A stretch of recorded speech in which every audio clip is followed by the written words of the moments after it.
A 24-year-old man with autism walked into Judge Frank Caprio's courtroom, his gaze fixed on the floor, hands tightly squeezing a small rubber stress ball. Daniel Cooper faced charges for disorderly conduct and resisting police instructions, arrested not for harm, but for having a sensory meltdown in public. He carried the weight of misunderstanding and judgment that far too many people with disabilities endure. When the prosecutor declared that autism cannot excuse breaking the law, Judge Caprio paused, looked at Daniel, and asked a question that silenced the room. "Mr. Cooper, when did having a disability become a crime?" The courtroom went still. That moment sparked a chain of events that would ripple far beyond this day.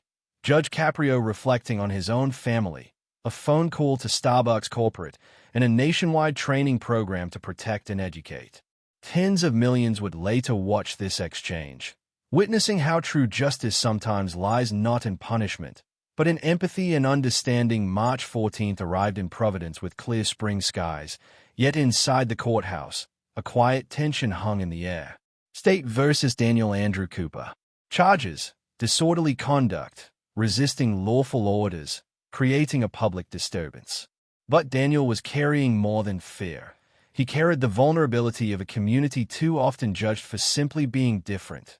The courtroom doors opened, and Daniel Cooper stepped in, flanked by his mother, Susan Cooper, who rested a protective hand on his shoulder. Daniel was 24, thin and pale, dressed in a stiff button-down shirt that clearly irritated him.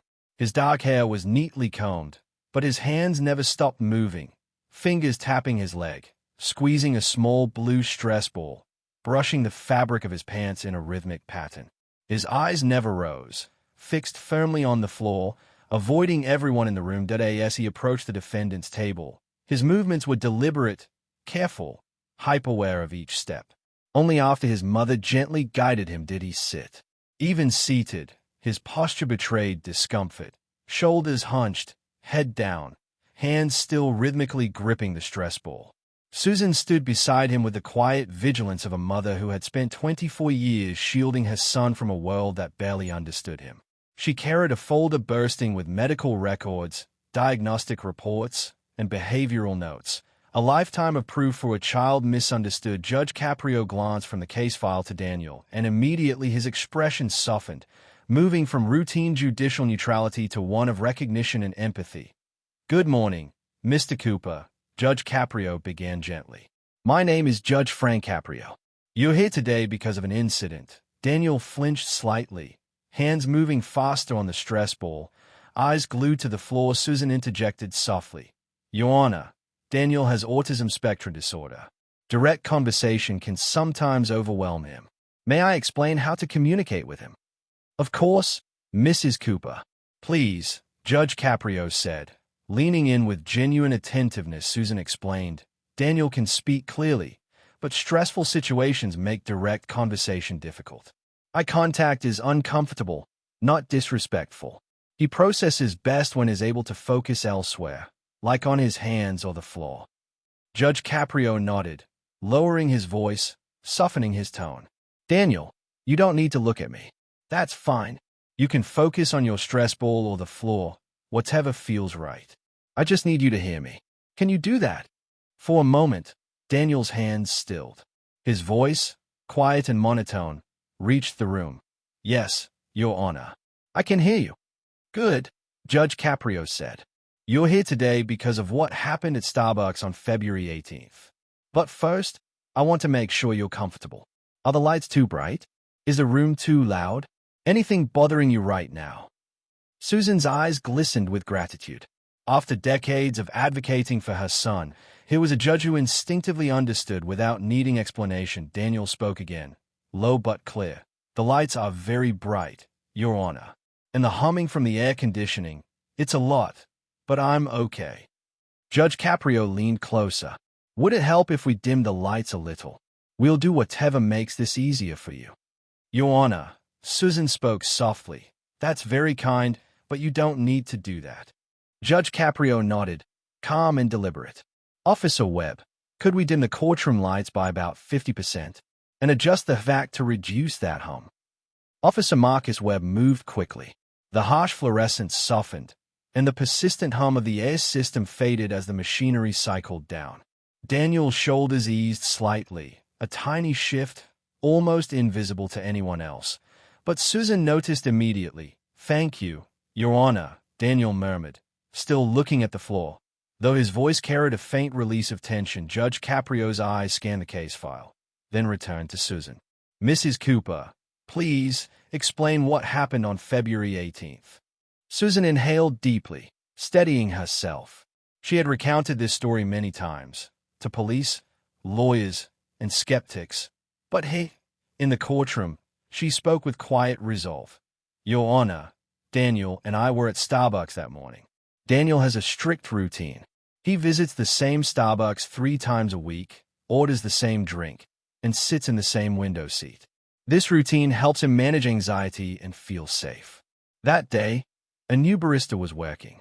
When Daniel ordered his usual drink, a tall pike roast with exactly 2 inches of room for milk, the barista didn't understand. She became frustrated, raised her voice, and said, 'Just pick small, medium, or large. Stop being difficult.' Judge Caprio listened intently as Susan continued. Loud voices and unexpected confrontation are major triggers for Daniel. He tried to explain he has autism and needs things done a certain way. The barista rolled her eyes and said, 'Everyone claims they have autism these days. Just order like a normal person.' Daniel's hands moved faster on the stress ball, reliving the sensory overload. His body shut down. He couldn't speak. He couldn't process the environment. The lights, the noise, the stays, it all became unbearable. He sat down on the floor, rocking back and forth. This is called stimming, a self-soothing behavior. He wasn't being aggressive or threatening. He was having a panic attack. What happened next? Judge Caprio asked, his voice low and steady. Other customers didn't understand, Susan said, her voice breaking slightly. Someone called 911, saying a man might be having a seizure. Police arrived within 5 minutes. Daniel was still on the floor, rocking, nonverbal. They didn't understand autism. They kept commanding him to stand, look at them, answer questions. But he physically couldn't comply. So they arrested him for disorderly conduct and resisting police instructions. Judge Caprio's jaw tightened. They arrested him for having a panic attack. "Yes, Your Honor. They handcuffed my son, my autistic son, while he was having a meltdown. Took him to the police station. He was there for 4 hours before I could secure his release. He didn't speak for 2 days afterward. The trauma, being handcuffed, transported, processed, was devastating." Judge Caprio turned slowly to the prosecutor, Assistant District Attorney Michael Stevens. "Mr. Stevens, looking at these charges, disorderly conduct and resisting lawful police instructions, tell me, exactly what criminal act did Mr. Cooper commit?" Stevens shifted uncomfortably in his seat. "Your Honor, Mr. Cooper caused a public disturbance at a business. When officers gave lawful instructions to stand and identify himself, he failed to comply." Judge Caprio's eyes bore into him. So he was arrested for having a meltdown. The officers had no way of knowing Daniel had autism. Judge Caprio's voice cut sharply through the courtroom. "Mr. Stevens, did Mr. Cooper threaten anyone?" "No, Your Honor." "Did he damage property?" "No. Assault anyone?" "No, Your Honor." Judge Caprio leaned forward, his tone firm. "Then what exactly was disorderly about his actions?" "From what I hear, an autistic man experienced a sensory meltdown triggered by barista mocking his disability, sat on the floor to self-soothe, and was then arrested for the crime of being autistic in public." Stevens attempted to defend the charges. "Your Honor, autism doesn't excuse failure to comply with police instructions. Failure to comply."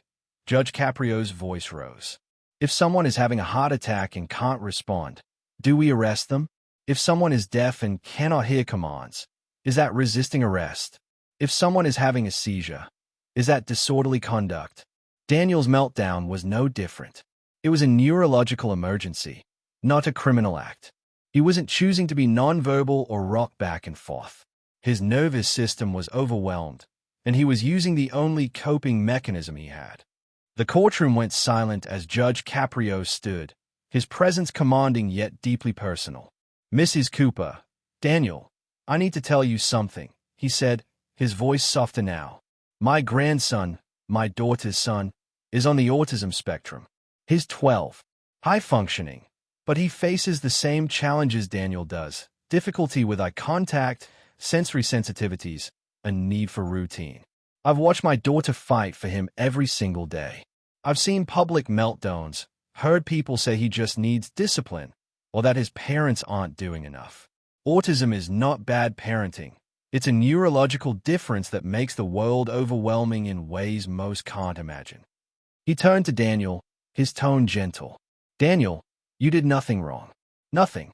Having a meltdown is not a crime. Stimming is not a crime. Avoiding eye contact is not a crime. Being autistic is not a crime." Daniel's hands paused. He still didn't meet Judge Caprio's eyes, but his voice was clearer. "Thank you, Your Honor." Judge Caprio faced the prosecutor. "Mr. Stevens, all charges against Daniel Cooper are dismissed. Completely. There will be no record of this arrest. Furthermore, his arrest record will be expunged. This should never have happened." Susan's tears flowed freely. Daniel squeezed his stress ball, quietly absorbing the weight of the moment. But Judge Caprio wasn't finished. From the bench, he pulled out his phone. "Starbucks corporate headquarters. This is Judge Frank Caprio from Providence Municipal Court. I need to speak with someone in human resources regarding disability awareness and staff training." The courtroom watched as he was transferred through the corporate chain.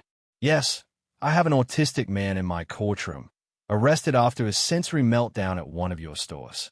The meltdown was triggered by a barista who mocked his disability. I'm not suing, but this highlights a critical gap in staff training." Judge Caprio's voice gained urgency.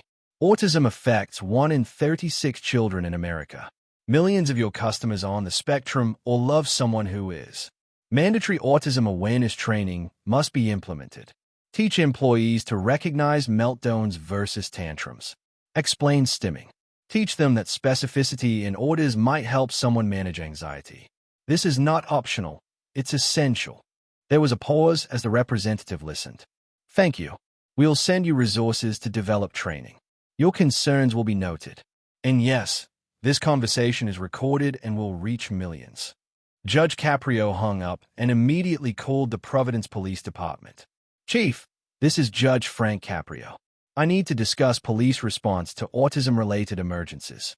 That day, the courtroom became the epicenter of a movement, proving that understanding, not punishment, can be the greatest form of justice. Over the next 20 minutes, Judge Caprio made a series of calls that would ripple far beyond his courtroom. First, he dialed the Providence police chief. "Chief Morrison, 2 of your officers arrested an autistic man for having a meltdown," he began. "They didn't recognize the signs of autism. Noncompliance was medical, not defiance. Officers need basic autism awareness training. When someone rocks, avoids eye contact, or is nonverbal, it can indicate autism, not criminal intent. I'd like to help organize this training." Next, he called the Rhode Island Autism Society. "I have an autistic man in my courtroom who was arrested for having a meltdown. I need your help training police and businesses on autism. Can you develop a program?" After confirming they could, he added, "I'll help fund it." Then, a call to Starbucks corporate. "This is Judge Frank Caprio from Providence Municipal Court. One of your customers was arrested after a meltdown at your store. This shows a huge gap in staff training. Autism affects 1 in 36 children in America. Employees must learn to recognize meltdowns versus tantrums, understand stimming, and respect specific routines for ordering. This needs to change nationwide." The fourth call went to local news. "This story needs coverage. An autistic man was arrested for being autistic in public. People need to see this. This is happening everywhere." Finally, he contacted multiple autism advocacy groups. "I want to create an autism-friendly business certification program in Providence. Businesses that complete training get certification and a visible sticker showing they are autism aware. Can you help?" Turning back to Daniel and Susan, he smiled. "Here's what's happening. Starbucks will implement autism awareness training nationwide. Providence Police Department will train officers on autism response. The Rhode Island Autism Society is creating a business certification program, and the story is going public so other cities see the change that's needed. Susan broke down. Your Honor, I've spent 24 years fighting for Daniel, schools, businesses, people who thought autism was bad behavior. And in 20 minutes, you've done more than I could in decades. Judge Caprio's voice softened. You've been fighting alone, Mrs. Cooper. Not anymore. Daniel's experience, as wrong and traumatic as it was, is going to change thousands of lives. For the first time since entering the courtroom, Daniel spoke on his own. His voice was quiet and monotone, but his words cut straight to the heart. Your Honor, may I say something? Of course, Daniel. Say whatever you want. Most people think autism means I don't have feelings or understand things. But I do. I just process the world differently. That morning at Starbucks, when the barista told me to order like a normal person, I understood she thought I was being difficult, but I wasn't. That's just how my brain handles ordering. When the police handcuffed me, I knew they thought I was defiant. I wasn't. My body had shut down. I couldn't speak. I couldn't stand. Not because I didn't want to, but because my nervous system wouldn't let me. Being autistic means living in a world that isn't built for how my brain works. Everything is too loud, too bright, too fast, too unpredictable. Small accommodations, like ordering my coffee a certain way, stimming, or not making eye contact, aren't me being difficult. I'm just trying to survive. Thank you for understanding, for believing my mom, for calling those people, and for telling me I didn't do anything wrong. I've spent my whole life being told I'm wrong just for being who I am. Judge Caprio wiped away tears. Daniel, you are not wrong. The world that doesn't accommodate you, that's what's wrong. And we're going to start changing that. That evening, the video of Daniel Cooper's courtroom moment was posted online with a title that would resonate with millions: Autistic Man Arrested for Having a Meltdown. Judge Caprio's response ignited a movement unlike anything the show had ever seen. Within 8 hours, the video had 9 million views. By 24 hours, 28 million. Within 48 hours, 54 million. 1 week later, 76 million. Today, it has surpassed 82 million views. The comments poured in, over 634,000, filled with gratitude, relief, and recognition from the autism community. I'm autistic, and I've been arrested twice for meltdowns. This video made me cry. Someone finally understands, wrote one viewer. 891,000 likes. I'm a mother of an autistic son. Watching Judge Caprio dim the lights and tell Daniel he didn't have to make eye contact, I sobbed. That's all we want. Understanding, shared another. 723,000 likes. I'm a police officer. After seeing this, I requested autism training for our department. We had no idea what meltdowns looked like. This is going to save lives, added one. 612,000 likes. The barista told him to order like a normal person. That one sentence triggered everything. Train your employees about disability. Read another. 567,000 likes. Within 48 hours, real change followed. Starbucks announced nationwide autism awareness training for 238,000 employees. 4 to 7 police departments reached out to Judge Caprio for autism response training guidance. Autism Speaks created the Judge Caprio Autism Awareness Fund. Major retailers, Target, Walmart, CVS, rolled out autism training programs. #Autism is not a crime trended worldwide. Within 1 week, Daniel's story was featured on Good Morning America, Today's Show, and CNN. Judge Caprio testified before the Rhode Island legislature about autism awareness. 12 states introduced autism alert programs on driver's licenses, similar to medical alerts. TSA announced enhanced autism screening protocols. Hollywood stars with autistic family members shared the story. Within 1 month, an autism-friendly business certification program launched in 34 states, training over 12,000 businesses. Autism response training became standard in police academies. Starbucks created sensory-friendly hours at 3,000 locations. Daniel Cooper was invited to speak at the Autism Society National Conference. 6 months later, Daniel returned to Judge Caprio's courtroom for a follow-up. This time, the space had been carefully prepared, Dimmed lights, reduced noise, sensory-friendly accommodations. Daniel entered with his mother, but he carried himself differently. More confident, still holding his stress ball, still avoiding eye contact, but visibly calmer. Daniel, Judge Caprio greeted warmly. Welcome back. Thank you for coming. I know courtrooms are difficult for you. Thank you, Your Honor, Daniel replied quietly. The accommodations, the dimmed lights, the quiet, they help a lot.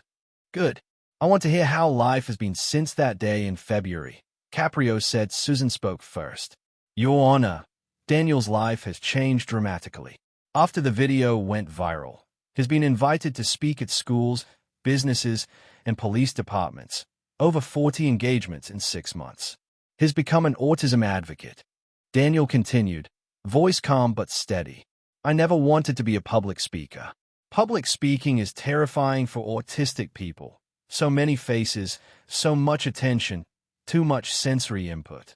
But I realized, if I don't speak up, people won't understand autism. So I speak. I tell them what I told you. Autism doesn't mean we don't understand or feel. It means we process the world differently. I tell police that when someone avoids eye contact or can't answer questions, they might be autistic, not defiant. I tell businesses that when someone asks for accommodations, it's not pickiness, it's survival. Judge Caprio smiled, pride shining through. This was exactly why he became a judge, to see understanding, compassion, and real change ripple outward. Daniel, that's extraordinary. You're helping thousands of people. Your Honor, I also went back to that Starbucks. You did? How did that go? The barista who triggered my meltdown, her name is Ashley, asked to meet with me. She completed the autism training Starbucks implemented because of your video. She apologized. She said she had no idea what autism looked like and that she was sorry for telling me to order like a normal person. Daniel paused, still holding his stress ball. I told her I forgive her because she didn't know. And that's the problem. People don't know. But now, because of what happened to me, millions of people are learning. Susan Cooper pulled out a large folder. Your Honor, I brought something to show you. Letters Daniel has received from autistic people and parents. There are over 12,000 letters. She opened it and read excerpts. Dear Daniel, I'm 16 and autistic. I was arrested last year for having a meltdown at school. After your video, the charges were dropped and my school apologized. Thank you for speaking up. Jessica, 16-inch, I'm a mother of a 9-year-old autistic son. After watching Judge Caprio's video, I shared it with my son's school. They implemented sensory accommodations and autism training. My son is thriving now. Parent, Ohio. Daniel, I'm a police officer. Your video changed how I approach people in crisis. Last week I recognized an autistic man having a meltdown. Instead of arresting him, I called Autism Crisis Services. I potentially saved his life. Officer Martinez, Texas. Judge Caprio's eyes were wet. Daniel, do you understand the impact you've had? I'm starting to, Your Honor, Daniel replied softly. But honestly, it's overwhelming. All those people, all those lives changed. It's hard to process. My mom helps me understand it. Susan added, Your Honor, the Autism Society estimates that because of your video and Daniel's case, over 2 million employees have now received autism awareness training. That's 2 million people who won't make the same mistakes. That's 2 million people who might recognize an autistic person in crisis and help instead of judge. And Daniel, Judge Caprio asked, what are your plans going forward? I'm writing a book, Daniel said, still quietly. Autism is not a crime, my accidental activism. It's about my experience, autism awareness, and how one bad day became a movement. I'm also working with the Autism Society to create video training programs for businesses and police departments. Daniel finally looked up, not fully making eye contact, but close. Your Honor, 6 months ago I was arrested for being autistic. Today, I'm helping change the world so other autistic people don't get arrested. It's strange how life works. Judge Caprio descended from his bench one last time, standing near Daniel with respect. When you walked into this courtroom 6 months ago, you couldn't speak. You were traumatized and frightened. Today, You're an advocate, an author, a teacher. You've transformed personal trauma into societal change. That's not just recovery. That's heroism. Your Honor, I'm not a hero, Daniel said. I'm just autistic. I don't want anyone else to be arrested for being autistic. That's exactly what makes you a hero, Judge Caprio said today. Daniel Cooper is 25, a published author, and a nationally recognized autism advocate. His book has sold over 300,000 copies. He speaks at 4 to 5 events per month, all censor-friendly. The Autism-Friendly Business Certification Program has trained and certified over 45,000 businesses in all 50 states. The Judge Caprio Autism Awareness Fund has raised over $3.2 million. Police autism response training has reached over 3,000 departments. Starbucks Autism Training Program became industry standard, adopted by McDonald's, Subway, Dunkin', and hundreds of others.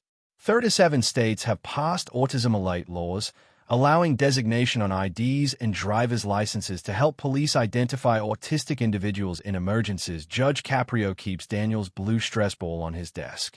Under it, he wrote, "The day I learned that sometimes justice means simply understanding that different doesn't mean wrong." Daniel often says, "I didn't choose to become an autism advocate. I was arrested for having a meltdown, and a judge understood that autism isn't a crime. Everything else followed from that one moment of understanding.